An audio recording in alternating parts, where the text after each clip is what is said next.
In 1992, a song ignited a firestorm of controversy that reached the highest levels of the US government. Ice-T, the pioneering rapper turned metal frontman, found himself at the center of a national debate over free speech, police brutality, and artistic expression. I'm of course talking about the song Cop Killer, but beneath the sensationalized headlines lay deeper questions about race, power, and the role of art in society. Was Cop Killer free speech or a call for violence? You're also maybe wondering, more than 30 years after it came out, why can't you find it on streaming services? Because you guys requested today's topic, let's talk about the story behind the song Cop Killer. Born in New Jersey, Ice-T lost both his parents by the time he was a teenager. He soon relocated across the country to live with his aunt in south central Los Angeles by the early 70s. It was by 1977 he enlisted in the US Army, and during his service he became interested in hip-hop music, which inspired him to perform his own raps over instrumentals of songs like the Sugar Hill Gang's Rapper's Delight. It was following his 4-year stint in the military he got into DJing and writing his own tunes. He eventually signed a deal with Sire Records in 1987, with the company being owned by Warner Brothers at the time. His first record, Rhyme Pays, was released the same year, and Ice went on to release 2 more albums by the end of the decade. These releases all did quite well, with 2 of them going gold and 1 of them going platinum. By 1991, he was working on his 4th record, OG Original Gangster. He got a spur-of-the-moment idea while he was in the studio. Being a fan of hard rock and metal music, he wanted to get together with some of his friends and do a metal song, and this resulted in the track Body Count, which appeared on the album. You know what to do if a kid got killed on the way to school or a cop shot your kid in the backyard.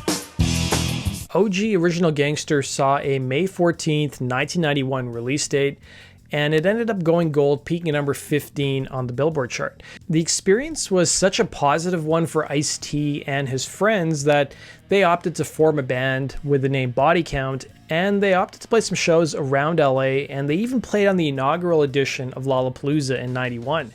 It was during rehearsals ahead of Lollapalooza, Ice-T was one day singing the Talking Heads song Psycho Killer. Psycho Killer, qu'est-ce que c'est? The band's late drummer suggested a revenge fantasy about killing cops. Ice-T remarked to Kerrang, "I just started imagining if somebody went over the edge based on cop killings." Guitarist Ernie C. added, "It was more like Bob Marley's I Shot the Sheriff."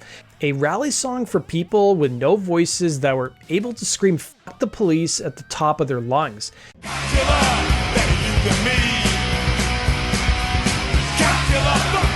During those 1991 shows that Body Count played, they performed Cop Killer live, and it didn't really raise any eyebrows. As Ice-T saw it, the Body Count shows did something else. He told Louder Sound that the idea was to transport the audience to, and I quote, "the hood," adding, "We take you into our environment, our fears, our drama," and fortunately a lot of people understood it. He added that his music and performances were a way to fight racism, as he could connect with the white youth of America so they could understand where him and his bandmates came from. Nearly a year later, Body Count released their self-titled debut record, but the album initially didn't get a ton of attention from the press. However, a few months later, the perfect storm of events happened, and it was soon thrust into the national spotlight.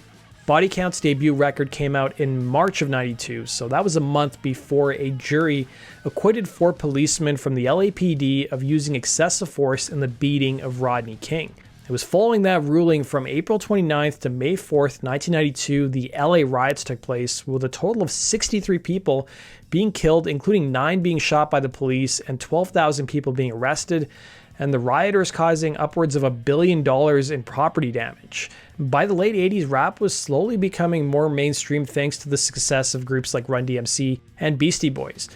But groups like NWA, Public Enemy, and 2 Live Crew, as well as Ice-T, were playing what some considered outlaw or thug music.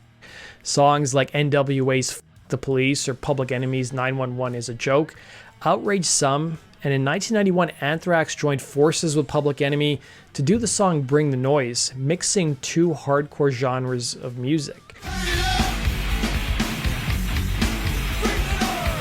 In the case of 2 Live Crew, their 1989 album As Nasty As They Wanna Be was banned in Florida for being too obscene and the group ended up going all the way to the US Supreme Court. Charles Freeman knew he was breaking the law when he sold this album, Nasty as They Wanna Be, to a customer this morning. Why am I buying the tape? Well, I don't know. Because he was an undercover cop, and just like a drug bust, moments after the sale went down, several Broward Sheriff deputies rushed into EC Records in northwest Fort Lauderdale and arrested its owner. America is free for everybody.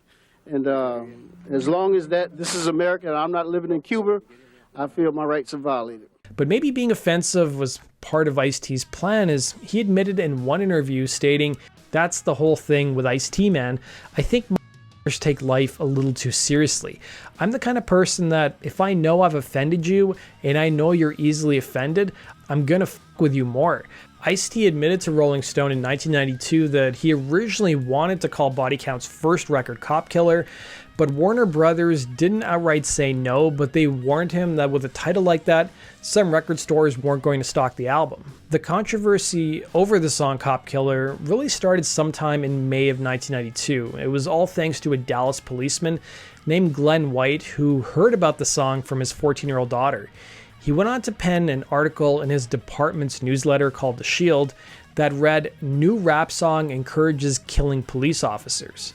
White published the address of Warner Brothers' then president, Lenny Waronker, and called for a boycott of all of the label's parent company Time Warner's products, which included movies like the new Batman movie at the time, magazines, and Six Flags amusement parks. The boycott soon caught the ear of a newspaper in Corpus Christi, Texas, who published a story about it, and soon enough a Texas organization named Cleat, which stood for the Coalition of Law Enforcement Association of Texas, even held a press conference outside of a Six Flags in Arlington.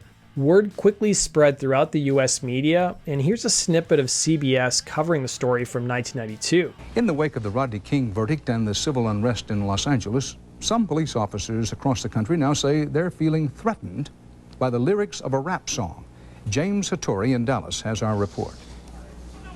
The kid got killed on the way to school, or a cop shot Joe kid in the backyard. As a self-proclaimed gangster rapper, Ice-T plays to raw emotion and outrageous themes. But today, a group of Texas police officers condemned one of his latest songs, Cop Killer, as an invitation to commit murder. No one in law enforcement likes the message in Ice-T's lyrics, but at least one police group, a group of African-American officers, says the message varies depending on how you interpret the song. If you take the words literally, you can make what you want to, but if you take the words internally, I think the message is saying that, hey, we have a problem. There's some bad police officers out here, some white, some black. The song was written before the LA riots. Ice-T says it was a warning to abusive police officers of simmering tension in the black community. And until these cops realize that we're not just going to continually get our butts kicked in the street and we will retaliate, they're not going to act like human beings. But will young rap fans see the song as encouragement to attack all cops? I don't think it's reality. I think he's just trying to make money. The organization also asked for the removal of the song from the album, a donation to local community services, and for their pensions to not include any Time Warner stock. Cleat were soon joined by many other police organizations and departments across the country, in addition to other outrage groups. The head of Cleat told the press that he understood that Ice-T was protected by the First Amendment, but the parent company of his record label Time Warner was not. He made the point that as a company they have a social responsibility. I also want to point out that 1992 was a presidential election year, and there were also elections in Congress. It wasn't too long after the story broke, many congressmen distanced themselves from Time Warner. The US Senator from the state of New York, Republican Al D'Amato, was set to appear in the film Dave, but he canceled his appearance after learning that Time Warner was behind the movie. Meanwhile, two Democrats who were also set to appear in the film dropped out over their objections to Cop Killer. The song succeeded in uniting people of different political parties. A letter that was signed by both Republicans and Democrats was sent to Time Warner's office to voice their outrage over the song as well as the album. In fact, the governors of both Alabama and New York State agreed in their disgust over the song. Two sides were now forming in a debate over the track. One side was Ice-T, of course, and his band Bodycount, their label, their parent company, the American Civil Liberties Union, or the ACLU, and Representative Maxine Waters, who claimed the song was an expression of anger protected under the First Amendment, and the larger issue of police brutality was being ignored by the media. That's what they claimed. This side also pointed to songs like Bob Marley's I Shot the Sheriff, or even the Hollywood movie Terminator 2, that showed Arnold Schwarzenegger portraying a cop-killing robot. But those who were opposed to the song saw it as a call for violence. While the song even had some defenders in the press, at the same time they claimed that Cop Killer's shocking lyrical content put Ice-T in a morally indefensible position. They saw the song as having such outrageous lyrics that the real issue of police reform and brutality was lost on many. Ice-T spoke out about the controversy for the first time in the middle of June of 1992, as he stated here. Forefather James Brown took a swipe at Ice-T during a visit to the U.S. House of Representatives in Washington, where Brown told Speaker of the House Tom Foley that he was, quote, sick of all this cop-killing, anti-hope music. What does Ice-T himself have to say? Well, we ran into him at the new music seminar in New York City on Wednesday, and here he is. The Body Count album, the enemies are racist parents, and brutal police. And if those are my enemies, then so be it. But it's not aimed at anybody else, and it's not done maliciously in any attempt to make anybody go out and commit a crime. Really, with the song Cop Killer, I'm saying is that they are so brutal, they are putting people to the point that people might want to go do that. And this particular guy in this character does. That's rapping in the first person, that's called a poetic license, and obviously these ignorant pigs don't know nothing about music. Even then, Vice President Dan Quayle chimed in on the whole controversy. Quayle has jumped on the boycott bandwagon. It is wrong for a powerful, influential corporation like Time Warner to make money off a record that says it's okay to kill cops. With 1992 being a presidential election year, both candidates even weighed in on the controversy. Bill Clinton's spokesman issued a statement that read, "The governor has expressed concerns about the hate and violence that has been articulated in some of this music. That record is not exempt from those concerns. He's not advocating for curtailing free speech rights, but is advocating for greater responsibility on the part of artists." If you guys remember, Arkansas Governor Bill Clinton's running mate at the time and future Vice President Al Gore was married to Tipper Gore, the co-founder of the Parents Music Resource Center, or the PMRC. Then fast forward to June 29th, 1992. Then President Bush Sr. was in New York campaigning for Senator Al D'Amato's re-election, and in the audience that day were members of the New York Drug Enforcement Administration. Here's what President Bush told the audience. Those who use films or records or television or video games to glorify killing law enforcement officers. Ice-T responded angrily to the politicians on both sides, calling him out, telling the LA Times, "I don't know what Bush and Quayle and the rest of these guys are so upset about. Don't these politicians realize that the country was founded on the kind of revolutionary political thought expressed in my song? I mean, haven't they ever listened to the national anthem? Anybody knows that the Star-Spangled Banner is really just a song about a shootout between us and the police." Things got so crazy with the outrage that actor and NRA President Charlton Heston even chimed in. Heston was a shareholder of Time Warner, and the NRA organization held their own protests. They held press conferences and even a letter-writing campaign against Time Warner, much to the chagrin of some police groups. Charlton Heston even quoted the lyrics on several occasions. Die, die, die, pig, die. Police, I know your family's grieving. Catchy little number, isn't it? Ice-T even responded to Heston, telling the Associated Press, "Charlton Heston repeated my lyrics and that's copyright infringement. I might be talking to him about it." Time Warner was soon inundated with angry phone calls and letters, with even President Lenny Waronker supposedly receiving 500 death and bomb threats. A spokesman for the record label even claimed that the police's bomb squad had to be called into the record label's office at least twice. As a result of all the backlash, at least 1,500 record stores removed the album from their shelves. Even when Ice-T appeared on the Arsenio Hall show to defend himself, the program received a threat for having him on as a guest. But as you guys can imagine, despite the album getting yanked off some store shelves, the publicity only helped fuel sales. Sales in Texas alone tripled, including an almost 400% increase in the city of Houston. So how did the police feel about the sales boost? Well, prior to the controversy, it was estimated that the album sold about 230,000 copies.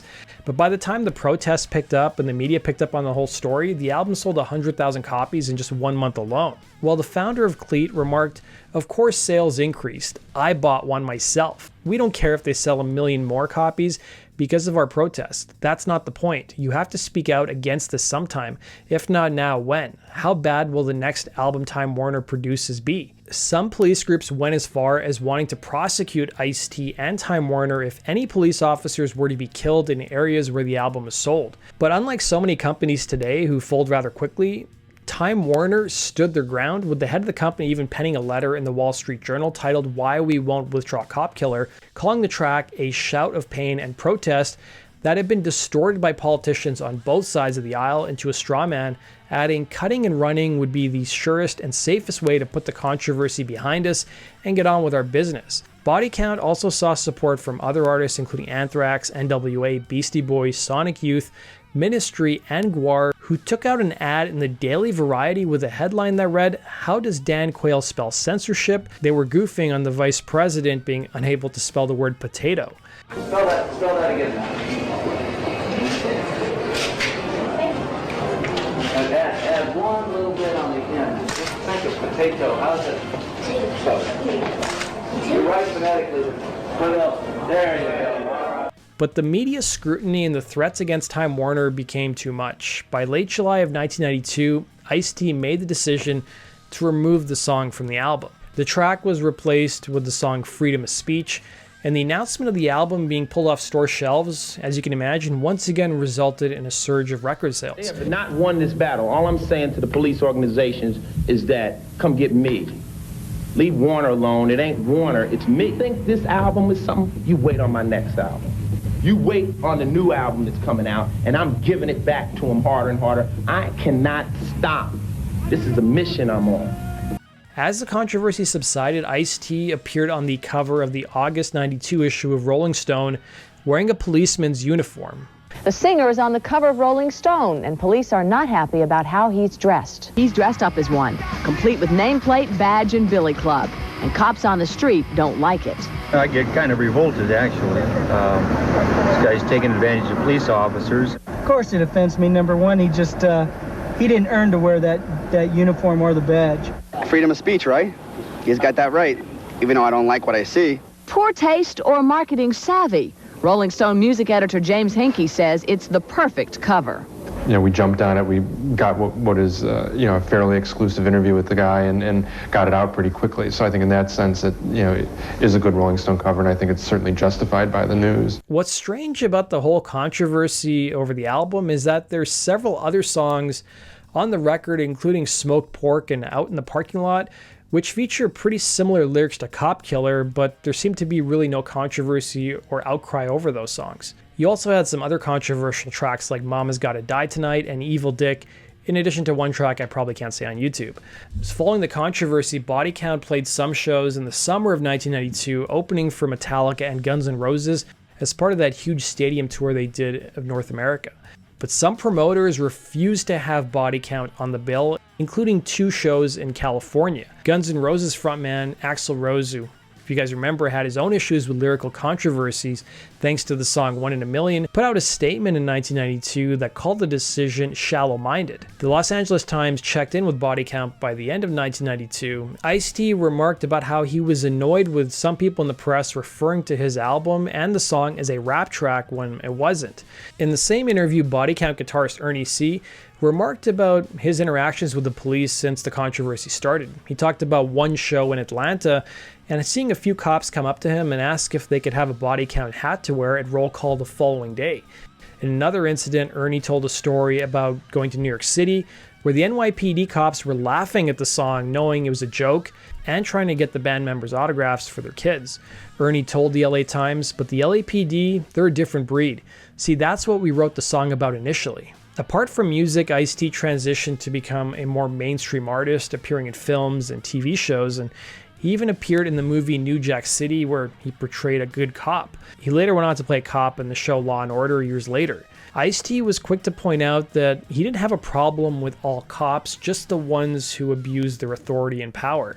After Body Count's debut record, Ice-T soon left Sire Records, and in the years since, the band has released a number of albums, albeit with a differing lineup, as Ice-T and guitarist Ernie C. remain as part of the original lineup, as the other members have sadly passed away. More than 3 decades after its release, though, Cop Killer is not available on streaming services like Spotify, Apple Music, or even Amazon Music. It is available to listen to on YouTube, but it's not on the band's official channel. So you may be wondering, why isn't it on streaming services? Well, it's a combination of factors, and Billboard magazine interviewed former Warner Brothers product manager, who's now an artist manager, who speculated that Ice-T didn't want to be associated with the image of cop killer anymore, since he's now a mainstream actor. Looking back at the controversy 30 years later, Ice-T was surprised about the whole thing. He remarked to an interviewer, "I never expected the outrage. I mean, there's a group called Millions of Dead Cops, and Black Flag was talking about cops, but I hit that threshold where they snapped back. And they were mad because people love that song." Let me know your guys' thoughts on the whole controversy in the comment section below, and we'll see you again in Rock and Roll Your Story sticker.